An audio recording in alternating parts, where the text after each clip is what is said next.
on Maasrot Perik Bet Mishnah Gimel, third Mishnah in the second chapter of Maasrot.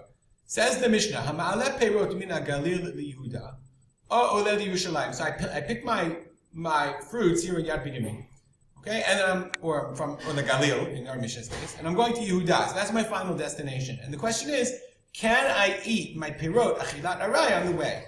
O Oleh Yerushalayim, or I pick my grapes in Yad Binyamin, and I'm going to take them to Yerushalayim. Says the Mishnah. The same is true. He's allowed to eat them achilat arai until he arrives to his final destination. V'chein b'Yehuda. Interesting. If you see in the Bartanura, the girsa in the version in the Bartanura is v'chein b'chazara. The same is true on his way back, i.e., he was going from Galil to Yehuda. So the same is true. Let's say he has a field in Yehuda and he's going back to the Galil. That's what this Mishnah says. V'chein Yehuda. The same thing is true if he's going from Yehuda back to the Galil. Says the Bartanura, v'chein b'chazara im kodem sheyigia liYehuda nimlach lachziran leGalil. Let's say he decides before he got to Yehuda, he says, I want to go back to the Galil. Or another version, another interpretation is he wants to go from Yehuda to Galil. Ochel me'em arai baderech ad sheyagia leGalil. He eats them temporarily until he gets to the Galil. Rabbi Meir says you can eat them arai ad shehu magia lemukom hashvita. That means until the place where he's going to make Shabbat. So therefore, I'm traveling from Yehuda to Galil. Yehuda to the Galil. Beit Lechem, and I'm going to the Galil. And it just so happens I decide to stop in Modi'in on my way. Beit Lechem, yeah, I'm stopping on Modi'in on the way. I'm going to make Shabbat in Modi'in. That's Mekom Hashvita. Even if it's Thursday or Wednesday, as long as I'm staying there for Shabbat, that's Mechayev, that's Kovea v'Maaser. That's the Bartanura. The Makom Shivatzel Enuach Sham Shabbat. Miyad kishiyagia sham, as soon as you get there, hukpeu peirotav l'maaser.